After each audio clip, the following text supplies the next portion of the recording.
ഘട്ടത്തിൽ UDF പൂർണ്ണമായും ഒരുങ്ങിക്കഴിഞ്ഞു. ഇന്ന് സ്ഥാനാർത്ഥികളെയൊക്കെ പ്രഖ്യാപിച്ചു കഴിഞ്ഞു.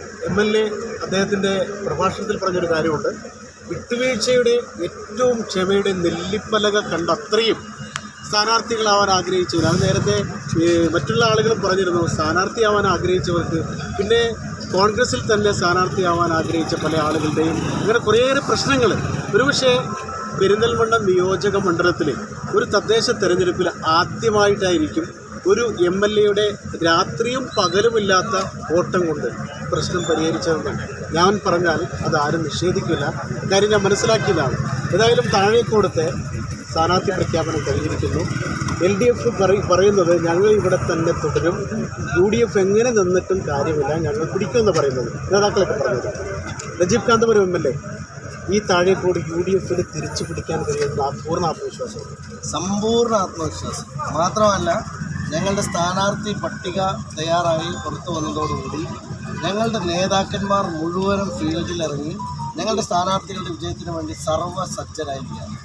താഴേക്കോട് ഞങ്ങളുടെ തറവാടാണ്, ഇത് വിട്ടുകൊടുക്കുന്ന ഒരു പ്രശ്നവുമില്ല. വളരെ വ്യക്തമായിട്ടുള്ള ലീഡോടുകൂടി തന്നെ ഞങ്ങൾക്ക് വരാൻ കഴിയും. പിന്നെ മറ്റൊന്ന്, താങ്കൾ നേരത്തെ പറഞ്ഞ കാര്യം എൻ്റെ ഒരു പരിശ്രമമല്ല, ഇവിടുത്തെ നേതാക്കളുടെ ഗുണമാണ്. കാരണം പ്രത്യേകിച്ച് ഞാൻ കോൺഗ്രസ് പാർട്ടിയെ അഭിനന്ദിക്കാൻ കൂടി അവസരം ഉപയോഗിക്കുകയാണ്.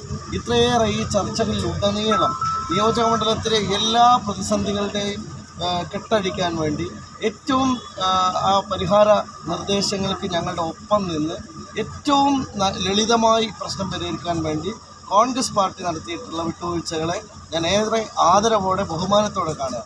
അതുപോലെ തന്നെ ഞങ്ങളെല്ലാവരും ഈ തെരഞ്ഞെടുപ്പിൽ കണ്ടത് ആര് മത്സരിക്കണമെന്നല്ല, ആരെ മത്സരിപ്പിക്കണമെന്നാണ്.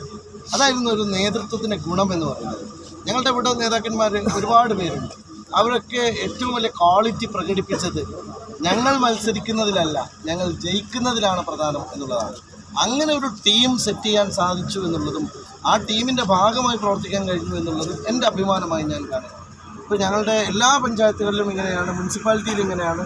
പ്രശ്നങ്ങളൊക്കെ പൂർണ്ണമായിട്ടും പരിഹരിച്ചുകൊണ്ട് ഒരുപക്ഷെ ഒരു തലത്തിലും പ്രയാസങ്ങളില്ലാത്ത തരത്തിലേക്ക് ഞങ്ങൾ കൊണ്ടുപോകും. അത് അസാധ്യമായൊരു പാർട്ടി സ്പിരിറ്റാണ്. ഞാൻ പറയുന്നത് ടീം UDF ആണ്. അത് പ്രത്യേകിച്ചും പാർട്ടി വെച്ചാൽ കോൺഗ്രസിനാണെങ്കിൽ കോൺഗ്രസിൻ്റെ പാർട്ടി സ്പിരിറ്റ്, മുസ്ലിം ലീഗിൻ്റെ ഓരോ പ്രവർത്തകനും അവരുടെ ഹൃദയത്തിലുള്ള പാർട്ടി സ്പിരിറ്റ്. അപ്പോൾ ഞങ്ങളുടെ പാർട്ടി തോൽക്കില്ല, ഞങ്ങളുടെ മുന്നണി തോൽക്കില്ല, തോൽക്കാൻ ഞങ്ങൾ സമ്മതിക്കില്ല, ഞങ്ങളുടെ ഏത് സ്ഥാനവും ഞങ്ങൾ ത്യജിക്കാൻ തയ്യാറാണ് എന്ന് പറയുന്ന ഒരു നേതൃഗുണം. ഞാൻ പറയുന്നത് പെരിന്തൽമണ്ണയിലെ ലീഡർഷിപ്പിൻ്റെ ക്വാളിറ്റിയാണ് ഈ തെരഞ്ഞെടുപ്പിൽ ഇത്ര സ്മൂത്ത് റൈഡിന് ഞങ്ങളെ പ്രേരിപ്പിച്ചത്. അതുകൊണ്ട് ഈ കിരീടം ഞാൻ പെരിന്തൽമണ്ണയിലെ UDFൻ്റെ നേതൃത്വത്തിൻ്റെ തലയിൽ തന്നെ വെച്ചുകൊടുക്കുക. ഒരു കാര്യം കൂടെ, അതായത് വിജയിക്കാനുള്ള ഘടകങ്ങൾ എന്ന് പറയുന്ന ഒരു കാര്യമാണ്. ഇപ്പോൾ LDF പറയുന്നത് ക്ഷേമ പെൻഷൻ വർദ്ധിപ്പിച്ചത്, അതിദാരിദ്ര്യമുക്ത കേരളം, അതൊക്കെ MLA തന്നെ പല പ്രാവശ്യം ഞങ്ങളോട് പറഞ്ഞിട്ടുണ്ടായിരുന്നു. അപ്പോൾ അവരൊക്കെ അതൊക്കെ വിജയഘടകമാവുന്നതാണ് LDFൻ്റെ പ്രതീക്ഷ. ആ പ്രതീക്ഷകൾക്ക് അവർക്ക് അസ്ഥാനത്തായി മാറുന്നു. അല്ല, ആളുകളെല്ലാവർക്കും നല്ല ബോധ്യമുള്ളവരും നന്നായി വാർത്തകൾ നിരീക്ഷിക്കുന്നവരും കേരളത്തിലെ രാഷ്ട്രീയ നാടകങ്ങളെ കണ്ണു തുറന്ന് കാണുന്നവരും പിണറായി വിജയൻ എന്ന മുഖ്യമന്ത്രി നടത്തുന്ന ഏറ്റവും വളരെ ഭീകരമായിട്ടുള്ള ഒരു രാഷ്ട്രീയത്തെ തിരിച്ചറിയുന്നവരുമാണ്. ഇപ്പോൾ ഇവിടെ വർഗീയ രാഷ്ട്രീയത്തെ ഒളിച്ചു നടത്താൻ പിണറായി നടത്തുന്ന വളരെ നിഗൂഢമായിട്ടുള്ളൊരു കാര്യം, ഞാൻ പ്രസംഗത്തിലും പറഞ്ഞൊരു കാര്യമുണ്ട്. ഏറ്റവും ഭീകരമായിട്ടുള്ളൊരു കാര്യം, ജനങ്ങളുടെ മനസ്സിൽ എന്ത് വെറുപ്പുണ്ടാക്കിയാലും കുഴപ്പമില്ല, ഭിന്നതയുണ്ടാക്കിയാലും കുഴപ്പമില്ല, ഞങ്ങൾ ജയിക്കണമെന്നായിരുന്നു അവർ കരുതിയത്. അത് കോട്ടയടക്കാനും കണ്ണിൽ പൊടിയിടാനും എപ്പോഴാണ് അവർ സക്കറാത്തിൻ്റെ ഹാലിലാണ് അവർ പൈസ കൊടുക്കുന്നത്. ഇത് വെള്ളം തൊട്ട് നനയ്ക്കേണ്ട സമയമുണ്ട്. ആ സമയത്തൊന്നും ആളുകളെ ചുണ്ടിൽ വെള്ളം കൊടുത്തിട്ടില്ല. അവർക്ക് മുഴുവനും പുച്ഛമായിരുന്നു. ഇവിടുത്തെ എല്ലാ സമരക്കാരോടും പുച്ഛമായിരുന്നു.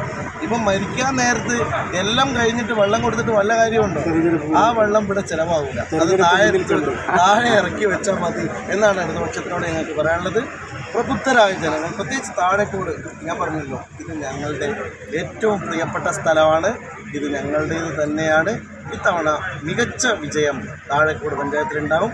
താഴേക്കോട് പഞ്ചായത്തിൽ അധികാരമേൽക്കുന്ന പ്രസിഡന്റ് UDFൻ്റെ പ്രസിഡന്റായി.